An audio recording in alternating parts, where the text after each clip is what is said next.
Hey humans, how's it going? Susan Ruth here. Thanks for listening to another episode of Hey Human Podcast. This is episode 460, and my guest is Claire Thomas. I've known Claire a really long time. We met years ago in Wyoming, and I'm just going to read the bio straight from her website because it's perfect and says everything that needs to be said. Claire hails from the heartland of rural South Wales and is an award-winning photojournalist and fine art photographer currently based between the UK and Egypt.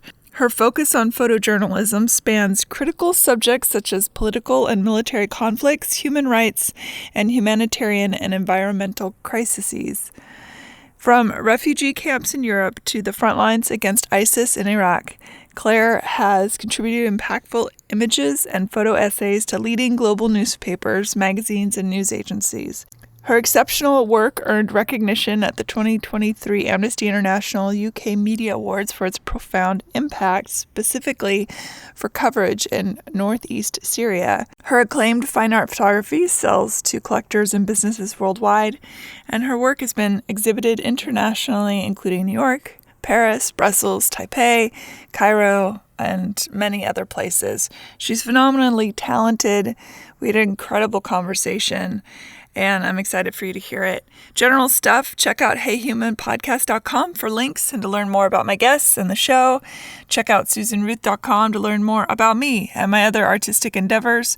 Follow Susan Ruthism on social media and find my music on Spotify, Apple Music, Amazon Music, wherever you get your music. Rate, review, and subscribe to Hey Human Podcast on iTunes, Apple, iHeart, wherever you like to listen to your podcasts. And thank you for listening. Be well, be kind, be love. Here we go. Claire Thomas, welcome to Hey Human. Thank you so much. Thanks for having me. It's great to see you. It's been years.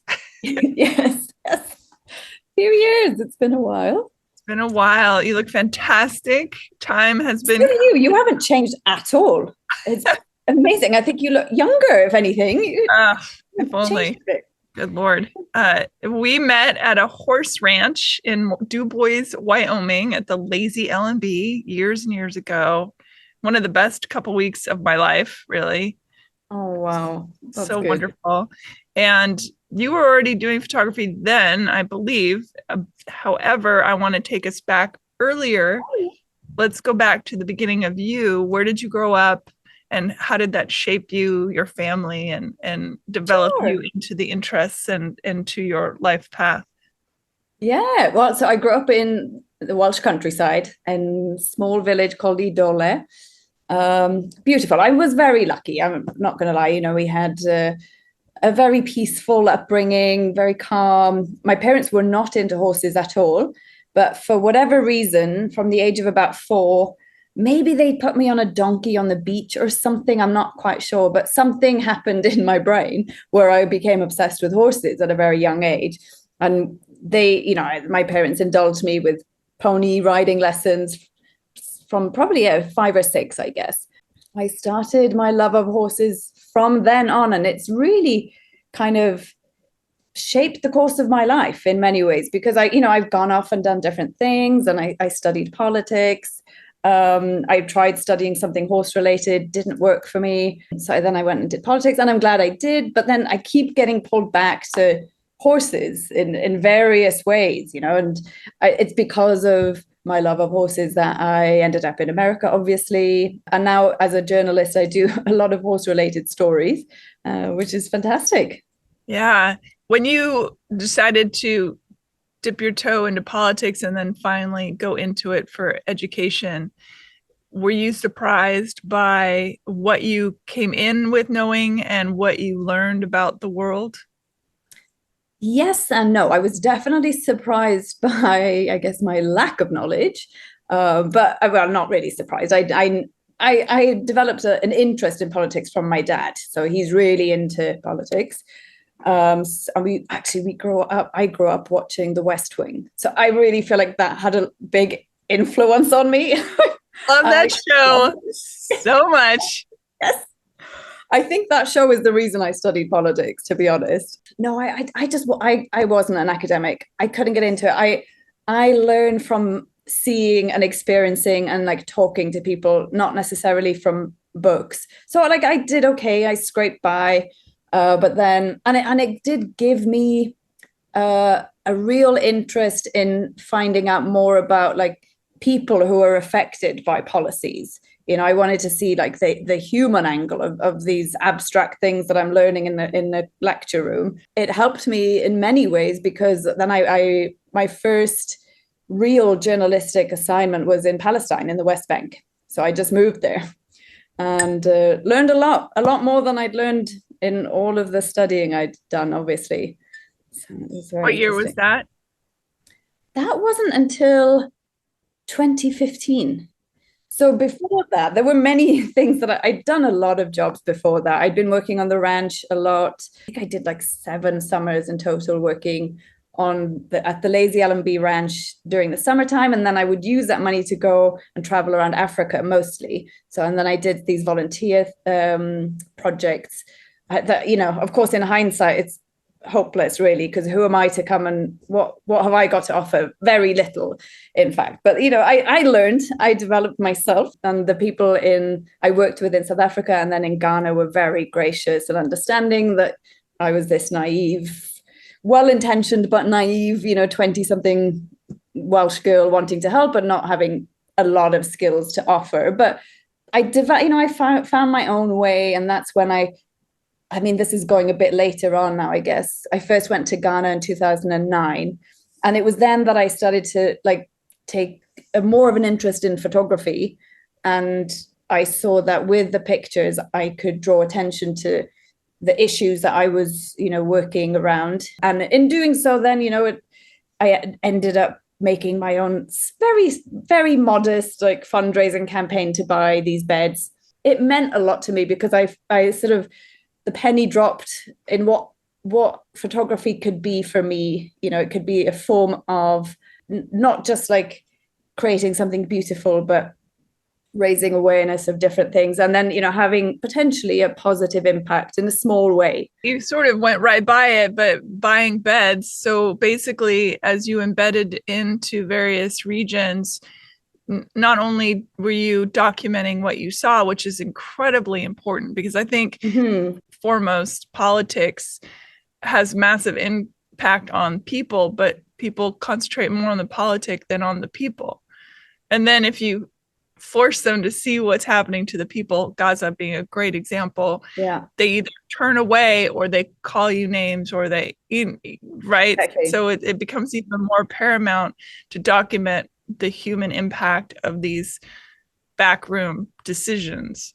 But you go in and you find also what is necessary and needed and provide. Is this accurate? Yeah. So I guess the Ghana stuff was before I became a freelance journalist or a freelance photojournalist. So that was it was kind of a long journey for me to get into, even to realizing that photojournalism is what I want to do. I don't think I even knew that was a real profession. I just knew from early days at the ranch, actually, that I wanted to do photography as a profession, but no idea that if or how it would be possible. It started 2008, 2009, and then I went back in 2012 with a real camera, a slightly better camera than my point and shoot. And that's when, I started to, we were working with women primarily, very, very impoverished, vulnerable women who had HIV, AIDS, and a multitude of other health issues. It was devastating. And the family I was working with were providing whatever support they could and counseling and this and that. And so, I would visit these women in their homes, and it's shocking, when you see how little they have. I mean, for them, it's normal. Many people in these countries, they don't have a lot of possessions. But when you add to that serious illness, a lot of them had tuberculosis, and their condition is exacerbated by their living conditions. So anyway, I discovered that one thing they all of the women needed and wanted was a simple mattress. I'm not even talking about proper bed, just a little foam mattress to get them off the hard ground.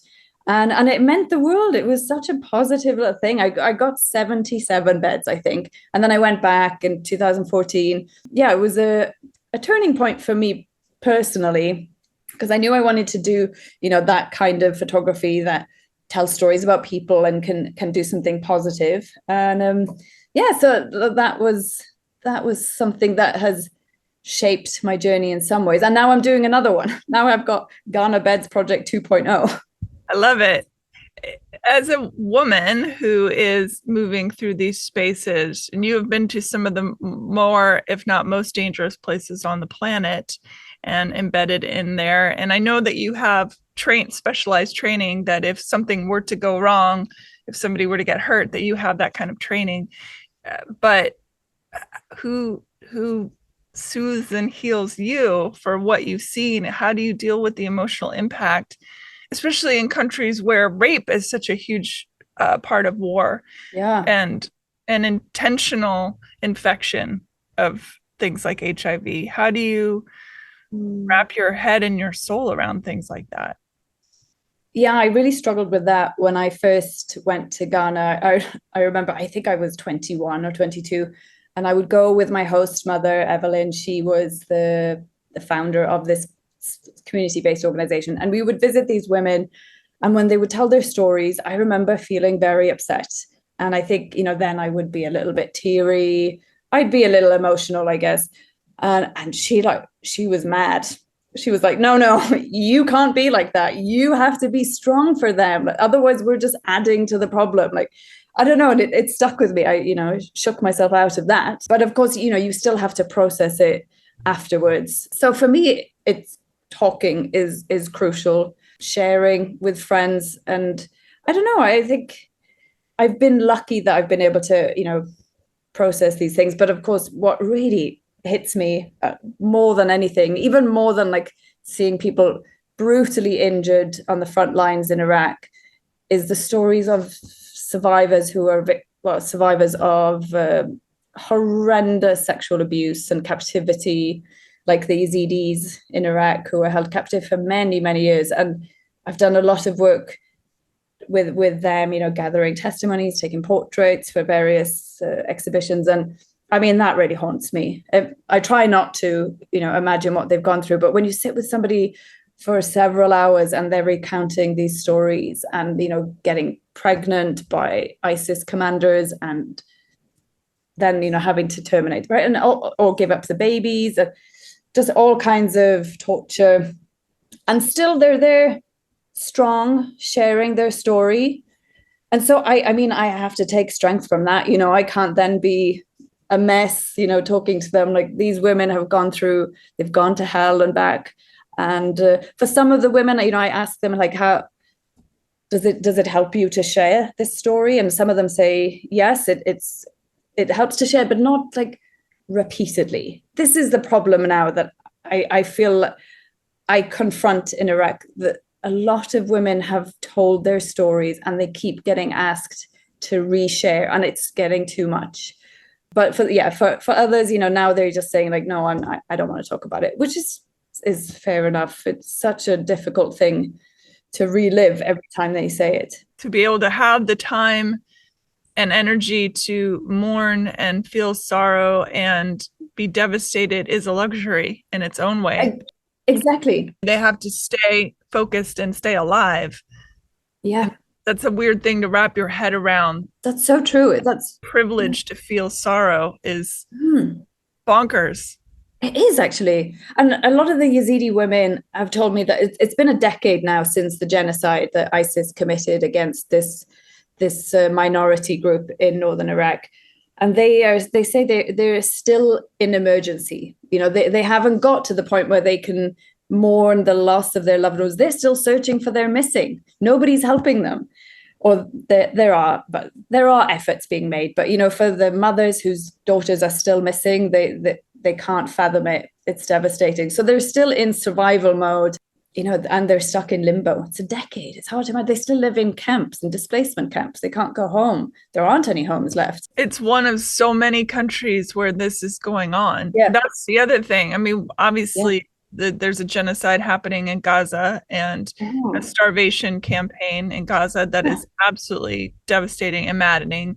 And it's one of so many, and humanity cannot get above these sorts of scenarios. And it's confusing. I mean, as a human being, and I think the normal behavior of somebody like me who's not there, who's not seeing it, is like, I can't look at it anymore. I can't feel this anymore. But that's the worst thing we can do, right? Because then they do truly become forgotten. And it's trying to find a balance of that energy of, I have to scream it from the rooftops that these terrible things are happening, but also live a life. And again, a luxury, right? Yeah, you're right. It's very hard to deal with rationally because, like, especially here in Cairo, it's right on our border. This genocide is happening, and we feel helpless. It's a horrible feeling. It's like, and you're right. We can't complain about like feeling helpless because we're not living under bombs and being starved. And I don't know. It's devastating. I've met lots of amazing Palestinians from Gaza who have come.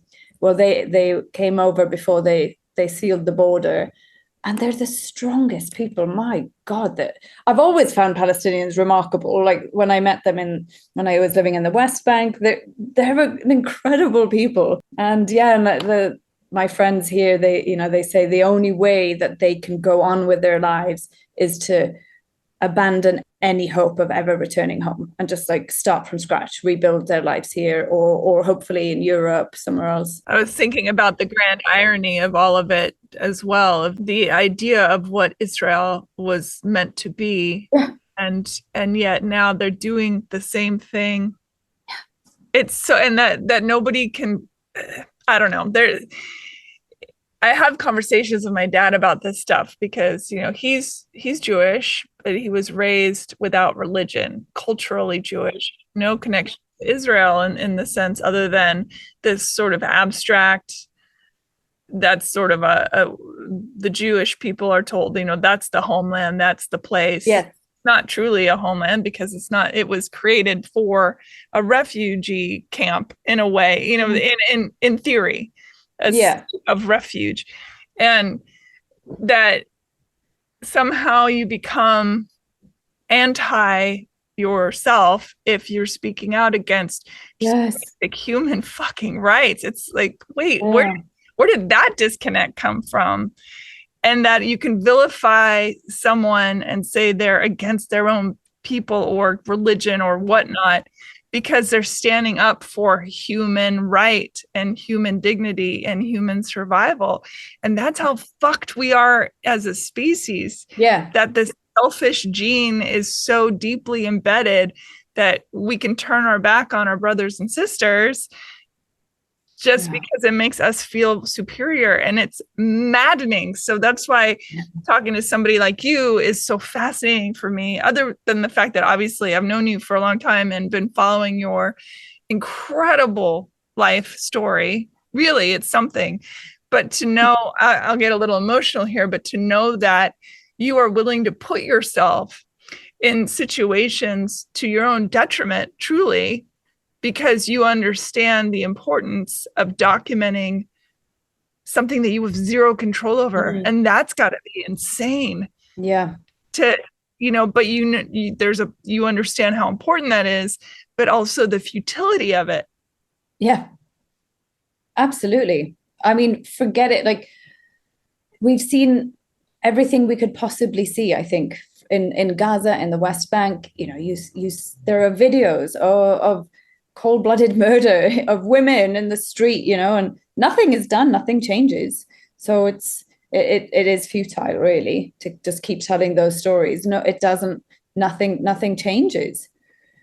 But it's still, I mean, I still am very deeply committed to, documenting these crimes against humanity committed by whoever. Pick a country.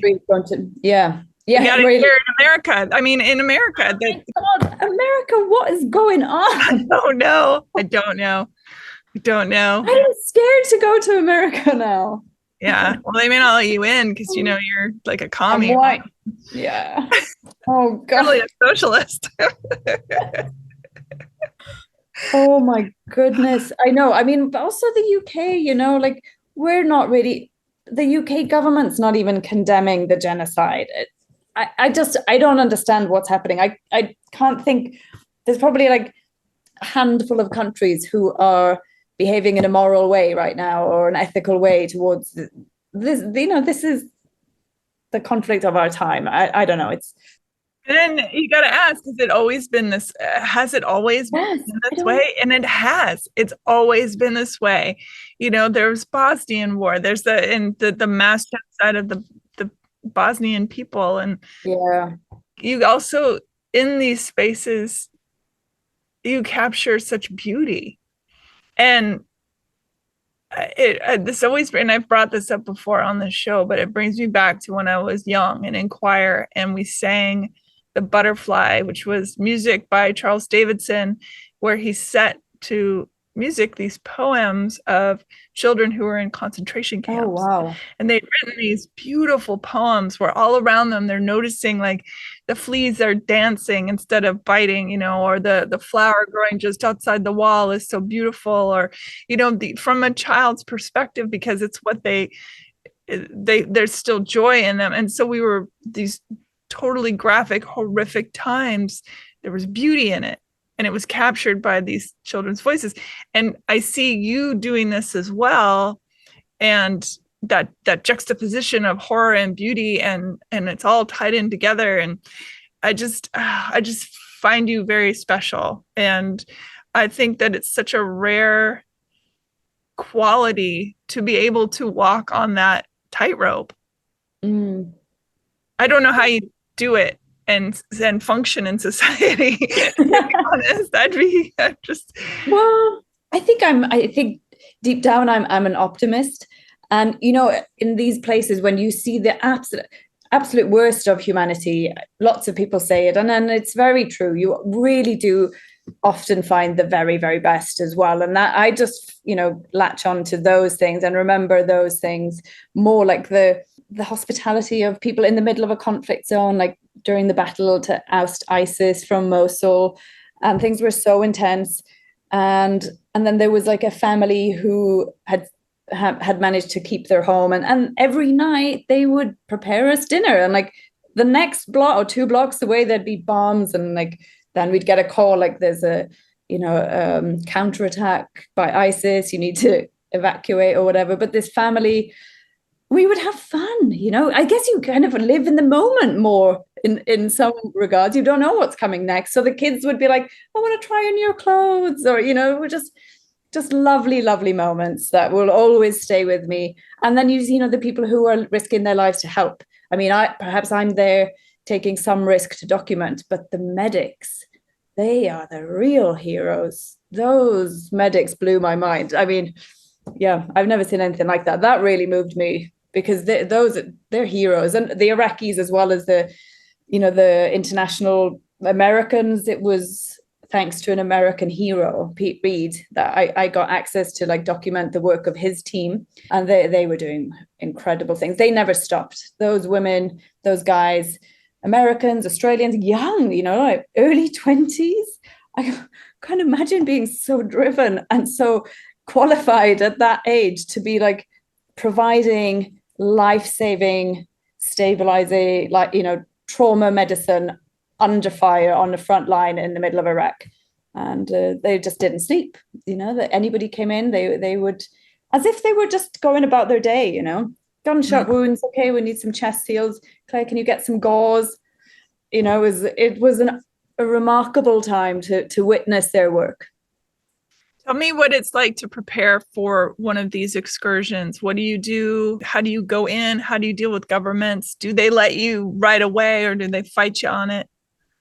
Iraq was something very unique, I think, because of the access we were given. We had very easy access, really. I mean, so when I first went to Iraq, I'm a freelancer, right? So I don't work with a specific paper.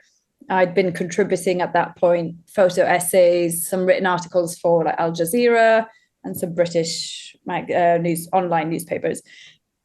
So I was living in Greece covering the refugee crisis, and I had heard that this offensive had started against ISIS in Mosul. So I thought, I'll just go. I probably won't be able to go near the front line. I'm not trained to start with, and I don't have credentials. At that point, I didn't even have a press ID. So I thought I would do stories on the perimeter, like the people displaced in the displacement camps, the Yazidi women who had come back, things like that. And so I went for 2 weeks, and I discovered that anybody could go. Like, you hire a local fixer, and you can basically go wherever, not necessarily wherever you wanted. So there were checkpoints, and this is where the fixer comes in. We cannot do our jobs without a good local fixer. God knows what they say at the checkpoint. I don't know. Still don't speak Arabic. The fixer, gets to know commanders of specific units within the military, and then they secure your access to embed with them to certain areas. And I don't think there'll ever be another conflict where they allowed such close access. It was really wild, really, really wild. I mean, lots of journalists did die, sadly, because we were moving around in areas that hadn't been cleared of unexploded ordnance. It's awful to say, but it was somehow thrilling, not in a happy, fun way, but thrilling to have that kind of access to really see like what a war looks like, I guess. However, what I did find was in the beginning, when I did start going to the front line with other journalists, we would go in a group in one car, and then find a military unit and then go forward with them. And I was covering the military offensive, and then what you see is something somehow sanitized. You see from one side, because you're not seeing the other side.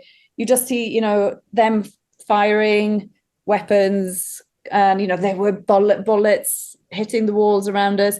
And so it was a very interesting and important part of the story. But then I was like, I need to see the people, like the human impact. Where are the people getting caught up in this conflict? And so that's when I tried to get a different kind of access to embed with the team of medics. And it took a while, because the guy, Pete, do you know Pete Reed? Is that a name you've heard of? Mm-mm.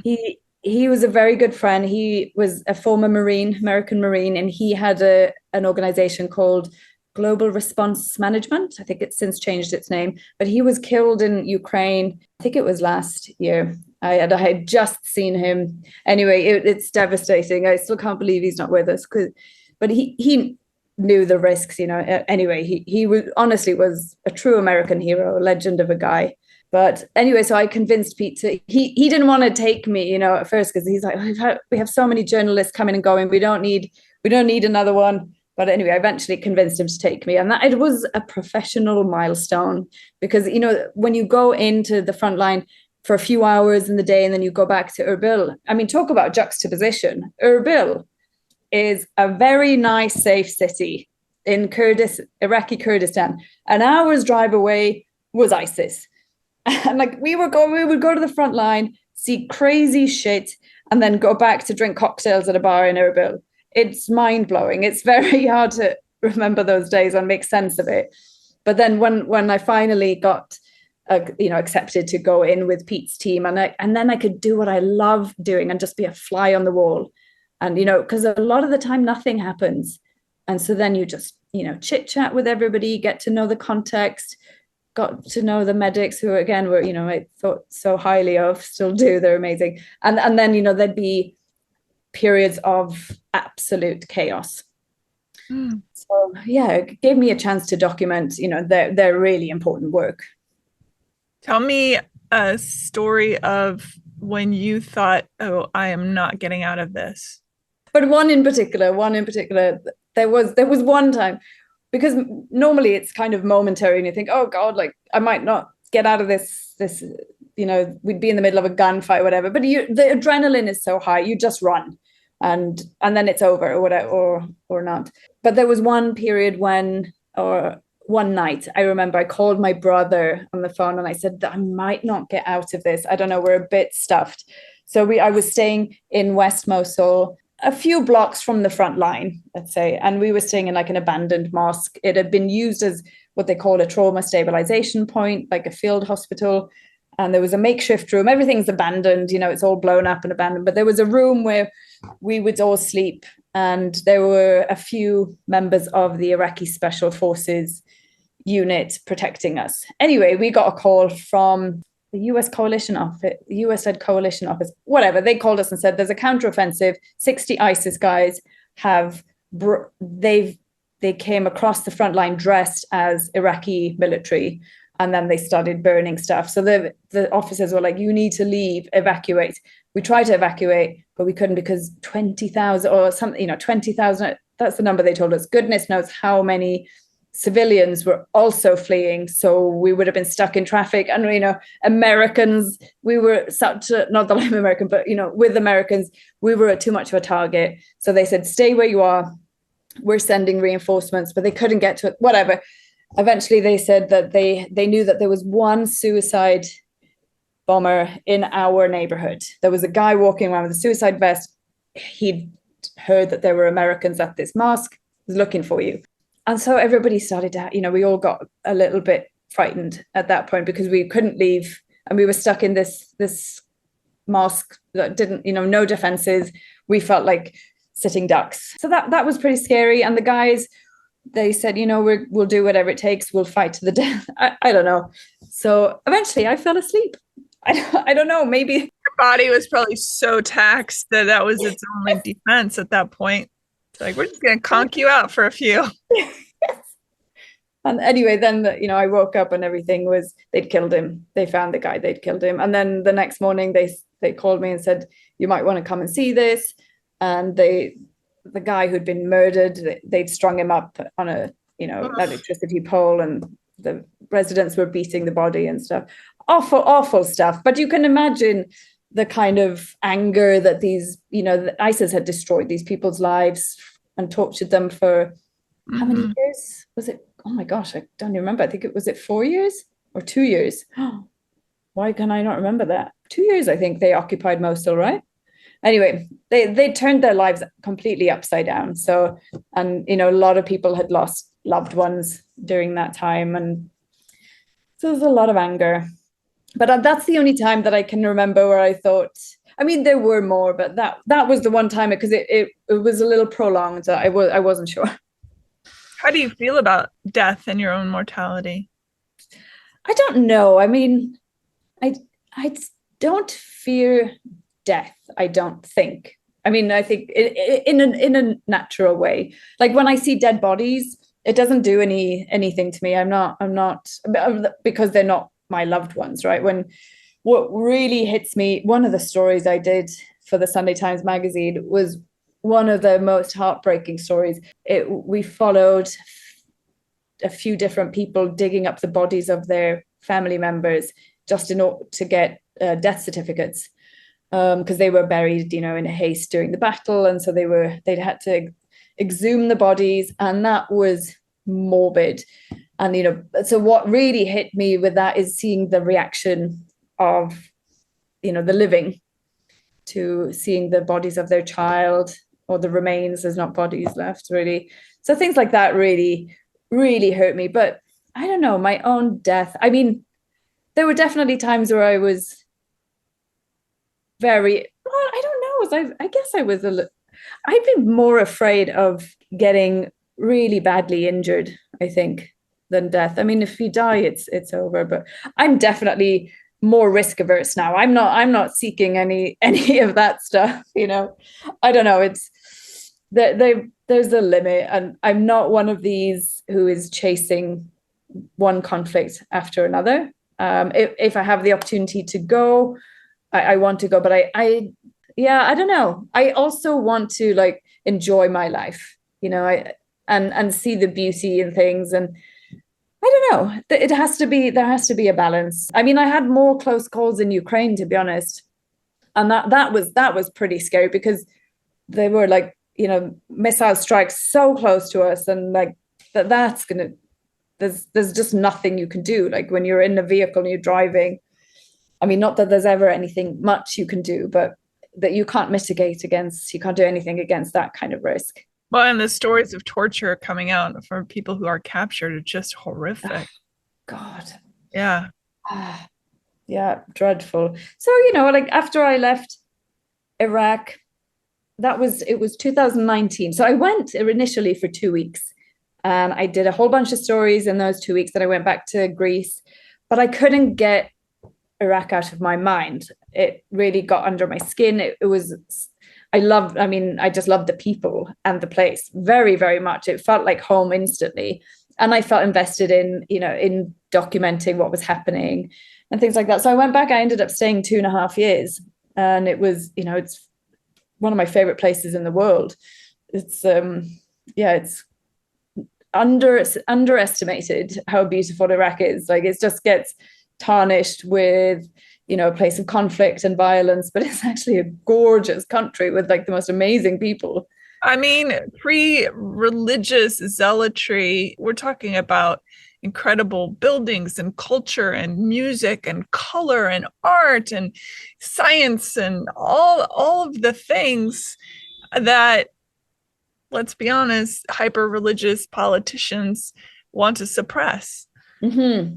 People in power ruining everything. And they try to rewrite history. Yeah. So that when we think of a place like Iraq, we think of just rubble and rock and conflict, when in fact it has one of, if not, this is the beginning of things.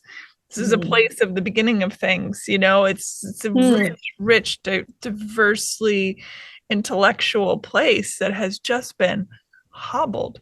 Yeah. That's what, again, so important to make sure that the truth of a thing is louder than whatever conflict is happening in the moment or the decade in some cases. Do you know like how many stories I did in Iraq and still do that are positive, show stories of hope, of people doing wonderful things to support each other, and no media outlet is ever interested. Nobody wants a positive story.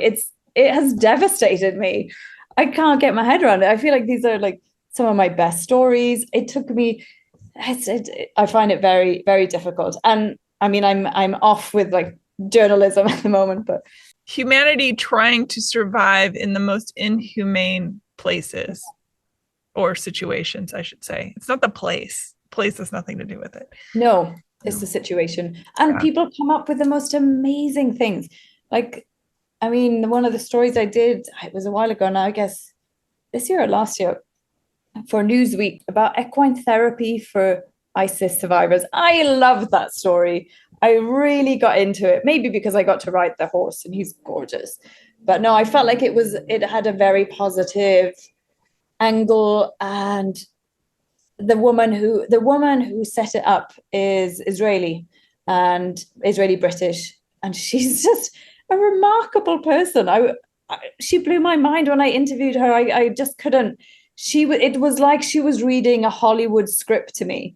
It was remarkable. Like because I went to the stables, and it's stunning. Like, I've grown up in stable yards and barns and fancy this and not fancy whatever. This stable yard, I've never seen such a well-built block of stables, and like everything that these horses need is so carefully cared for. It's gorgeous. So I thought, she must be a horsewoman. Like, she can't not be. They're in such good condition. Everything is perfect.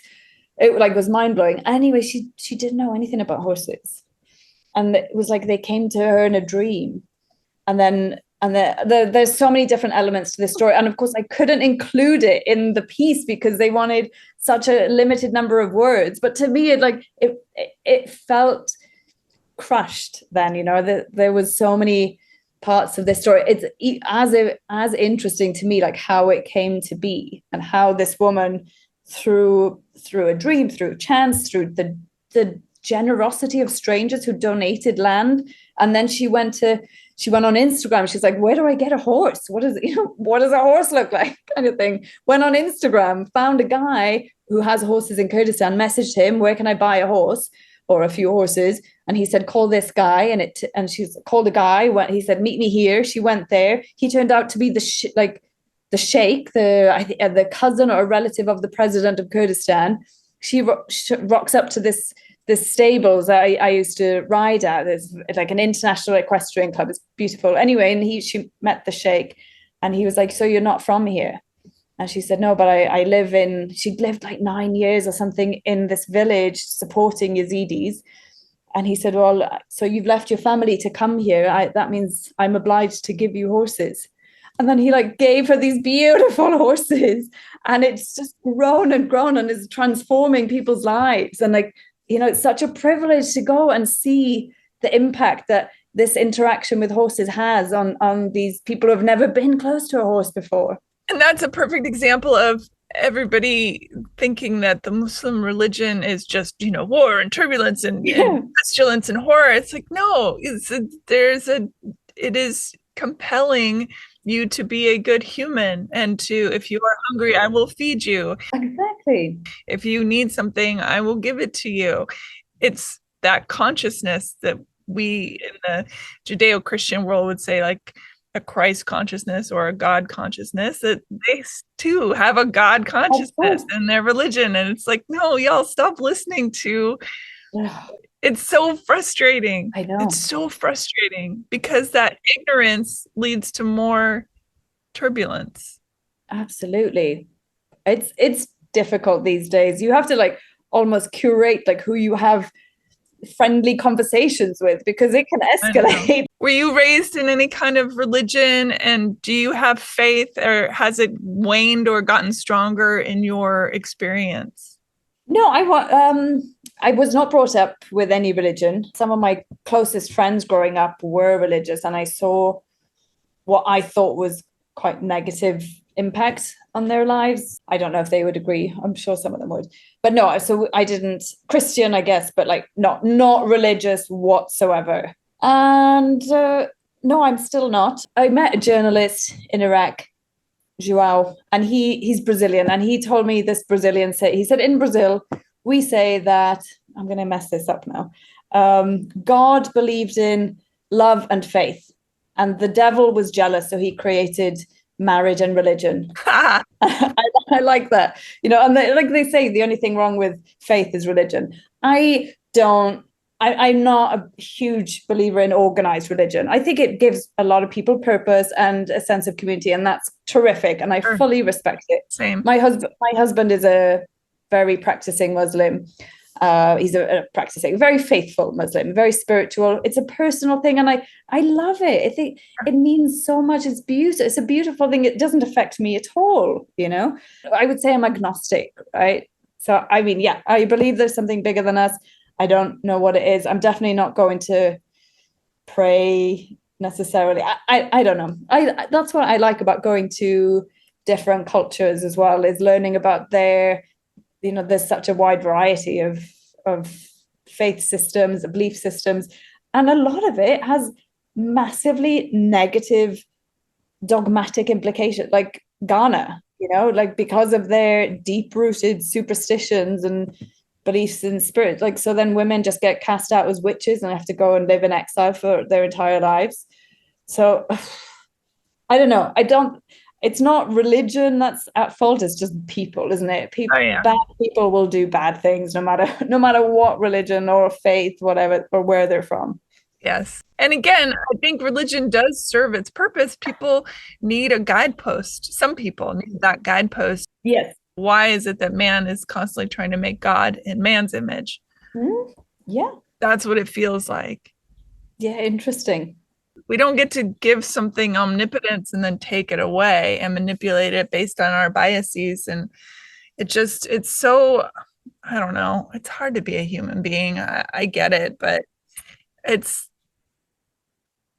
don't know.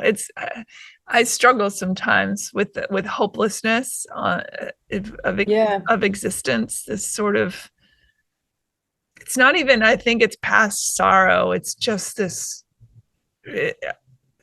maybe resignation is the right word, but then I get mad at myself. It's like, oh God, don't go there. I mean, is that something recent, or is that something you've dealt with for a long time? I think when I got to the age of truly understanding how humans behave, and the more I see it, the less I feel like I am in the species. Yeah, It yeah, doesn't make sense to me. And then, I mentioned Selfish Gene. I read that book and I was like, yeah, I get it. Biologically, I get it. In the human and animal kingdom, these things are alive and well. I suppose plants vie for mm, supremacy to get the most water and nutrient and sun. Like, I get it. I get the concept of it, but it fucking bums me out. yeah. I know what you mean. That's why I need nature. For me, nature is healing. Like just to get the hell out of everywhere and go for a walk in the countryside. And I don't know, I do find that that helps me. But I can relate. I get what you mean. It's like everybody's gone a bit mad in the world and Bad. humanity Yeah. doesn't matter anymore. Yeah, I'm sort of going off the rails a little bit, but I think because you have seen so much and the beauty of it all and the horrors of it all. And I am, an armchair quarterback watching it from the video screens and things. And just, I try desperate. I watch a lot of animal videos, a Yes. lot of dog stuff because that's such a pure love. And then I Mm, catch myself getting mad at things or, frustrated and at people, and then I think, oh, there you're slipping into it. And where is that line where you start to become the thing that you abhor the most because you don't know, because you don't have a box for it anymore, and it starts to yeah. seep out into your life. I struggle with that sometimes. Yeah, yeah. There was a time right before I left Iraq, I was having anger issues. And a friend of mine, this guy McKean, he was a fixer I worked with a lot, brilliant guy. And he used to be like, man, you've got some anger issues. You need to go and take a break. And I would get mad. I remember one day, oh God, it's mortifying. So there was a horse club, the equestrian club, and I would go and take pictures for them of their events, the racing and the show jumping, and they would let me ride whenever I wanted for free. And it is a very fancy club, and they'd have security guards, to protect the horses they imported from Hungary. Beautiful, beautiful horses. And I wanted one day to give an apple to my horse that I'd just ridden, and security guard wouldn't let me. And I got really irrationally mad, irrationally mad. And thank God McKean wouldn't translate what I was saying to the guy. But I knew then that like that something's off here. Like I need to shake things up a bit. So eventually I did then shortly after leave Iraq and tried to do something completely different. And that's where I started going to Mongolia. And it is nice to go somewhere where, they're not as aware of all of these terrible things happening in the world. Their lives are a little simpler for some of the people. Of course, in the city, they're very well connected, and they are connected. They're aware, even in these remote rural areas, you see the kids doing TikTok dances. Like, we're out in the Siberian forest. Like, how do you know these dances? But of course, they're still in the 21st century with us. But it is nice. They're not, their lives are not dominated by. They're so far removed from conflict that it's a real escape. It's Yeah. nice. And maybe that is the luxury of having lived in a country like America where shit goes down, but it was never at such the fever pitch that it's at now, where people are really getting hurt and we're forced out of our nativity, I guess, and our comfort and all the things that America was able to, again, that sort of armchair watching from afar. And we have obviously a civil rights movie. It's the decimation of indigenous peoples. We have our own bloodbath that we've dealt with. But in general, it's been a pretty comfy ride for most of us. And it's really interesting now to have it just like, oh, it's come home to roost. And now we've got to deal with this stuff. And you mentioned the fact that if it bleeds it leads. The news wants to have all the horror and none of the joy, and I think that like you were saying, you were getting very angry, and I find myself as well getting angry. We're being trained to live in a state of anger and fear. We are being Yeah. fed it nonstop because I think maybe that's a power play in some conspiratorial thought process I have. It's like, oh, well, if you make us all, if the powers that be that control media and story and what we hear and see keep us at this state of frenzy and Mm, sorrow and anger and taxed adrenals, then that is how we're going to move through the world, and that serves its purpose, because then everything is a fight, everything becomes a fisticuff, and that's, in a way, I think the powers that be, it sounds like a loony thing to say, but I think they freaking love it. They love it. yeah. Oh, yes. Yeah, of course. Because it makes them not look so bad, maybe, or that gives them the power to come in and swoop in and be like, I'm going to control this. It's gotten out of hand, when they're feeding this, we're taking the pill. We're taking the horror pill nonstop, 24/7 with these news cycles. And Yeah. again, I'm going off the rails, but No, it's I'm interesting. working it out in real time. Yes. No, it's a dark time. The only thing that I find, I sometimes have to do this now. And a friend of mine, he said it to me, and it helped. He was like, don't feel guilty about taking a break from the news, something like that. And I do. I have to just, because but I mean, That's a luxury and that's a privilege. And then I feel like an asshole for yes, doing I that. know. I know. But like, this is my theory. Oh my God, I can't believe I'm going to say this, but I met a guy once who told me this philosophy. He said I might have been drunk and I might have remembered this wrong, but it's resonated with me in Mali years ago, in like a Christian missionary hostel where I was staying, and I met an old Irish guy. This was 2009 or something. It was a long time ago. And we were having a conversation about like how difficult it is to like be a person of such good fortune and privilege, visiting such an impoverished country and seeing so much poverty and not really being in a position to help much. I don't know. I found it quite strange being a tourist in West Africa. After I finished my volunteer project, I traveled through a few countries anyway, and he told me about the Japanese whetstone philosophy. And I don't know, I can't believe I remember this, but it just resonated with me. And basically he was describing, like, imagine a stone. If you pour water on a stone, or if it rains, the stone gets covered in water, but the water never penetrates it. If it penetrates it, it breaks. He's like, you have to be like the whetstone. You witness these things and you feel the emotion, but you don't let it so deep inside that it breaks you. I don't know. It stuck with me. Yeah, that's great. I love that. Yeah, I love that. What's next for you? What's coming? A few things. I have my first book coming out, my first photo book. Yeah, I'm very excited. It's been many years in the making, but you never realize it at the time. Like, I was frustrated with, it didn't get published originally when it was supposed to, but thank goodness it didn't, because, it's only this year that I got the content that I think completes it. So I'm very happy with the timing.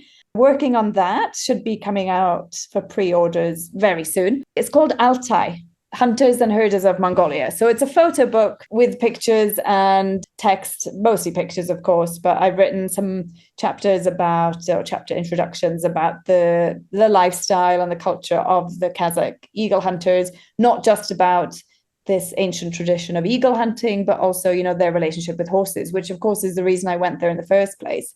They have a very close, very interesting relationship with horses, not grounded in, affection like I grew up, being around horses and I want to pet them and kiss them and play with them and have fun. No, for them it's like, it's a respect. They treat them very well, but they don't even necessarily give them names.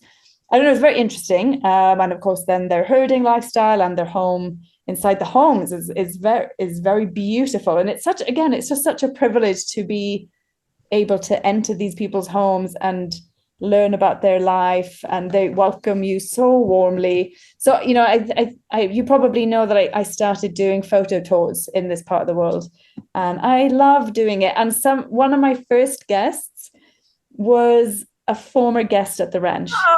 So I met her in 2006. She was a guest while I was wrangling there, and she joined me last year, and it was wonderful. So, talk a little bit about what you do for that. So basically, I take small groups, maximum 6 people, and then we go. It's a photo tour, but a lot of people come are not that interested in photography. They just want this. What I offer is like a very culturally immersive, very authentic trip where it's, quite far off the beaten path. It's not a tourist thing. It's like we're going on a joint photography assignment. And then I teach, some things about visual storytelling and technical stuff to do with photography. And we go and visit these families basically, and it's a flexible schedule. We travel around. We just see all these beautiful parts of I offer a few different tours. So Western Mongolia with the Kazakh eagle hunters, which is my most popular tour, and it's really nice. We stay with the families. Nothing is staged, nothing is posed. We just are there like documentary makers. We're just having an insight into their way of life. We have a lot of fun. We play with the kids. We ride the horses as much as you want. And then, of course, we ride out with them when they're training the eagles. So it's just a really nice thing to do. It takes me back to the ranch, where we were guiding rides and working with the animals. I just love being out there. And it's not necessarily super comfortable. There aren't that many modern amenities. Of course, we live like they live. There's no bathroom. There's just no toilets, just a long drop outside. Nature's toilet. It's beautiful. No limited power. And then we all sleep in one small room in the family's home on the floor. It's kind of like indoor camping. But you kind of, our rhythm goes with the rhythm of what the families are doing. So it's really quite immersive, but in a beautiful way. And the families, I've built a relationship with them over the years. I go back obviously to the same families. And when I go to these places, I always feel like I don't want to be here alone. I want to share this with people. Other people should have the chance to see and experience these magical moments. And so that's when I decided to start offering these trips. And also it's a huge support for the families.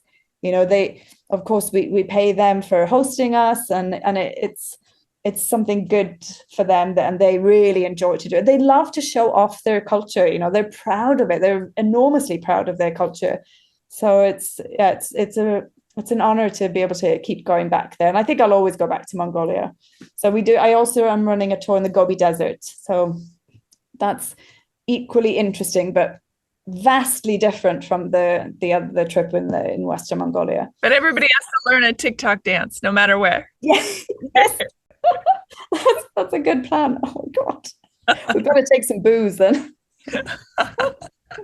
I think it's so important to immerse in other cultures. It's the only way. It's going to be the only way we can fight back against. But even the language I use, fight, it's the only way we can take back humanity, get it righted again. Tell people how they can find you out in the wilds of the world. Oh, thank you. So my website is www.clairethomasphotography.com. And I'm on Instagram, Claire_Thomas_photography. That, and Instagram I'm mostly active on, and you can find I used to use Twitter, but not so much. I don't use it anymore either.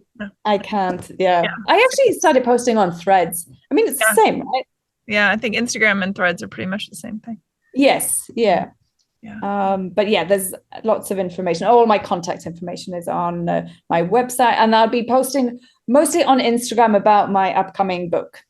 So there'll be a link to the publisher's website for pre-orders, and I really hope people pre-order it. I'm very excited about the book.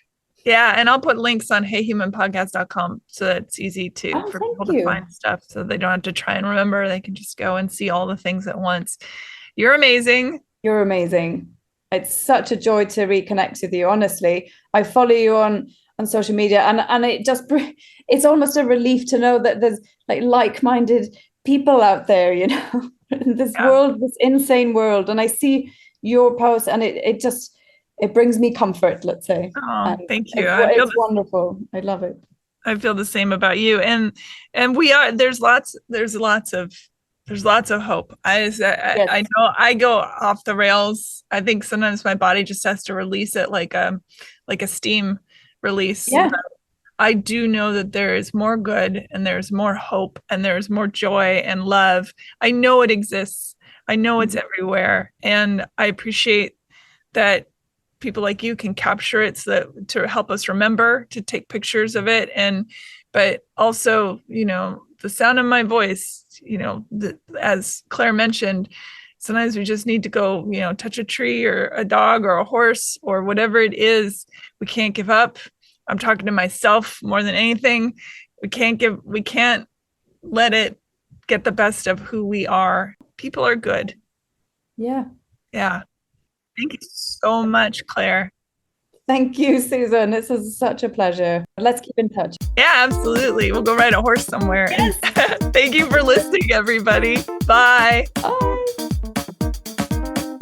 Rate, review, and subscribe to Hey Human Podcast on iTunes, iHeart, or wherever you get your podcasts. Thanks. Bye.